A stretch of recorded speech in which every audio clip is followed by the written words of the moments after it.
Last रिङको hydrocarbon and it's compound पढ्न गइरहेका छौँ।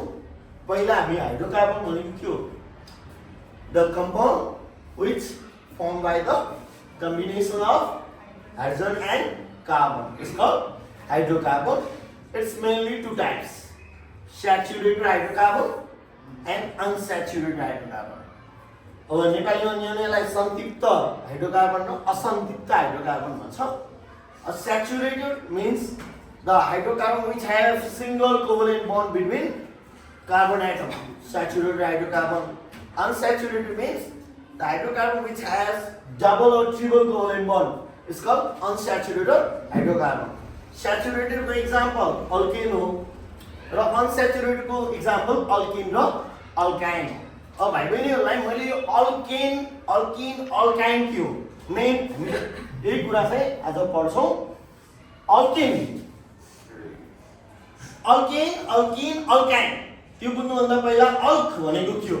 हामीले महत्त्वपूर्ण कुरा छ, अल्क भनेको के हो? ALK अल्क। यो अल्क ग्रुप भनेको भाइ बहिनीहरूले एकदम कन्ठ पार्नु पर्यो। अल्क भनेको C1 भनेको के हो त? C1 मिथ हो। C1 लाई के भन्छ? मिथ। C2 लाई के भन्छ? इथ। के भन्छ? इथ। C3 लाई प्रो। C4 लाई ब्यूट। ब्यूट नट बट, ओके? अनि C5 लाई पेन्ट। लाई Eggs. C7 लाई hept. C8 लाई oct. र C9 लाई nan र C10 लाई deck. You have to remember this. These are all group. के हुन्छ रे? भन्नु त C1 लाई के भन्छ? मिथ। C2 लाई इथ। C3 लाई ड्रप। C4 लाई ब्यूट नट बट ब्यूट। C5 लाई C6 लाई C7 लाई C8 लाई र C9 लाई र C10 लाई डेक। Now you have to remember this. यो ग्रुपहरुलाई हामीले के भनिन्छ? अल्क ग्रुप भनिन्छ। You have to remember this. Then only you going to connect this alk into N in ion. Now, what is N? First you know the general formula. General formula of hydrocarbon SC. मैले सर्टमा लेखेँ है त। अब first भनेको CnH2n+2। अब यो ग्रुपको यसमा कार्बनको बीचमा सिंगल बन्ड हुन्छ रे। के हुन्छ रे? कार्बनको बीचमा सिंगल बन्ड भएमा त्यसलाई हामीले के भन्नु पर्यो? एन भन्नु पर्यो। के भन्नु पर्यो? ए यानी एन भन्नु पर्यो। र अर्को ग्रुप छ CnH2n मात्र है। अब यो ग्रुपलाई हामीले के भन्नु पर्यो भन्दाखेरि यसको फेरि के हो त भन्दा कार्बनको बीचमा के हुन्छ रे? कुनै दुईटा कार्बनको बीचमा डबल बन्ड हुन्छ रे। के हुन्छ रे? कुनै दुईटा कार्बन एटम्सको बीचमा डबल बन्ड हुन्छ भने त्यसलाई इन भनिन्छ रे। के भनिन्छ रे? ई यानी इन। बुझ्नु हो? ई यानी इन। र अर्को फर्मुला छ CnH2n-2। अब यसमा के हुन्छ रे भन्दा कार्बनको कुनै दुईटा कार्बनको बीचमा के हुन्छ रे? ट्रिपल बन्ड हुन्छ रे। यसलाई के भनिन्छ रे? YNE आइन। अब भाइ बहिनीले के जान्नु पर्यो भने N in आइन। के जान्नु पर्यो? N को जनरल फर्मुला CnH2n+2। इन को जनरल फर्मुला CnH2n र आइन को जनरल फर्मुला CnH2n-2। यो फर्मुला रिमेम्बर गर्नु पर्यो। अब के गर्नु पर्यो भन्दा यो अल्क ग्रुपसँग सुन है, सबैलाई जोड्दैन। अल्क प्लस एन के हुन्छ? अल्किन हुन्छ। यो अल्कसँग यो तीनटैलाई जोड्यो भने के बन्छ त? हेर, अल्क प्लस एन के आउँछ? अल्केन हुन्छ। अल्क प्लस इन के हुन्छ? के हुन्छ अल्क प्लस इन के हुन्छ अल्किन हुन्छ अल्क प्लस आइन के हुन्छ के भन्छ अल्काइन भन्छ यसरी अब यो सिंगल बन्ड मात्र भएकोलाई हामीले स्याचुरेटेड हाइड्रोकार्बन भन्छौं के भन्छौं स्याचुरेटेड हाइड्रोकार्बन मैले सर्टकटमा लेखे SHC भनेको स्याचुरेटेड हाइड्रोकार्बन अब यो दुईटा के हुन्छ अनस्याचुरेटेड हाइड्रोकार्बन यो डबल र ट्रिपल बन्ड छ नि कार्बनको बीचमा यसलाई के भन्नु पर्यो हामीले अनस्याचुरेटेड हाइड्रोकार्बन यो दुईटा अनस्याचुरेटेड हाइड्रोकार्बन है यो दुईटा चाहिँ अनस्याचुरेटेड एन र आइन यो सरी आइन इन र आइन के हो अनस्याचुरेटेड एन के हो स्याचुरेटेड अब पहिला हामी अब केलाई लिंक गरौँ भन्दा एन अल्केनको ग्रुपहरु के हो त भन्दाखेरि अल्केन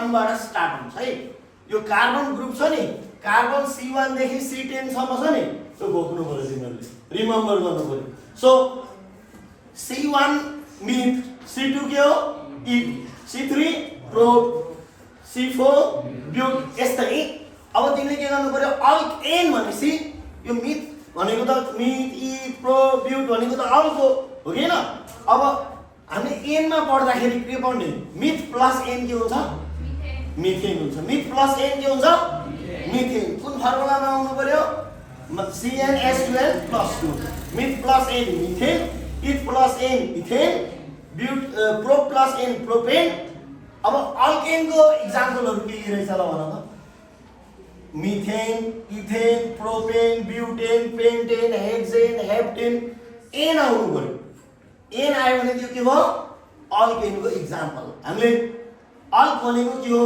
C1 देखि C10 लाई अल्क भन्छौं अब त्योलाई यो अल्क एन को फर्मुला एन भनेको के हो CnH2n + 2 को फर्मुलामा अब एउटा हिसाब एउटा हामीले गरेर हेरौँ है त एउटा स्ट्रक्चर बनाएर हेरौँ है त ल स्ट्रक्चरमा हेरौँ है ल फर्मुला के हो रे CnH2n + 2 हैन अब हामीले पहिला अल्केनको गर्छौं अल्केन भनेको अल्क अब हामीले अल्केन भनेको 1 बाट सुरु हुन्छ एन भनेको 1 बाट सुरु हुन्छ है एन कहाँबाट सुरु हुन्छ 1 2 3 भएर जान्छ तर इन र आइन कतिबाट सुरु हुन्छ 2 बाट सुरु हुन्छ यो इन र आइन छ नि यो दुईटा इन र आइन कहाँबाट सुरु हुन्छ कार्बन नम्बर 2 बाट स्टार्ट हुन्छ एन मात्र के हुन्छ 1 बाट सुरु हुन्छ एन कहाँबाट सुरु हुन्छ 1 बाट जस्तै मिथेन इथेन प्रोपेन ब्यूटेन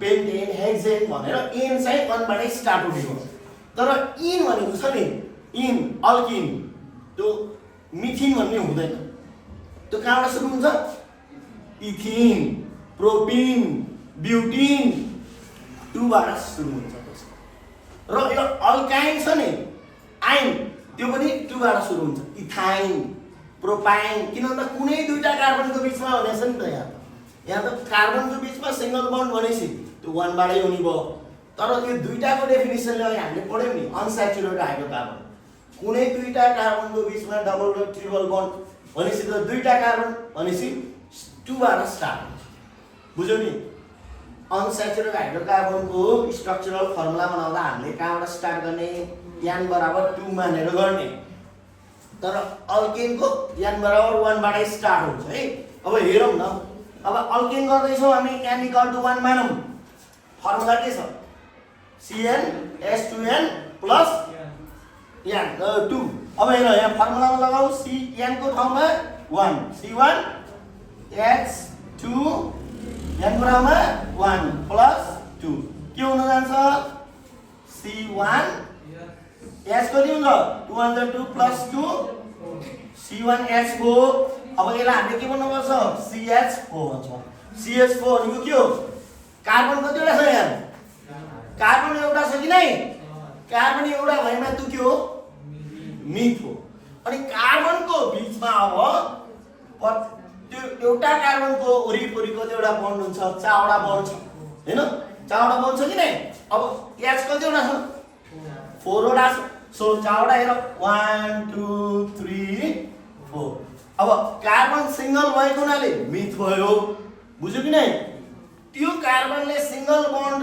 चारवटा हाइड्रोजनसित सिंगल बन्ड भएको हुनाले त्यसलाई एन भन्यो। सिंगल बन्डलाई हामी के भन्नु पर्यो? एन। सिंगल बन्ड छ भने कार्बनमा त्यसलाई हामी के भन्नु पर्यो? एन। सो मिथ र एन भएपछि के भयो त? यो स्ट्रक्चर केसको हो? मिथेन। बुझ्नु हो? मिथेनको स्ट्रक्चर यसरी बनायो। अब तिमीले इथेनको बनाउन सक्छौ। सबैले बनाऊ त इथेनको। यानी कल्टु कति मान्ने? 2 मान्ने। ल आई ओके इथेनको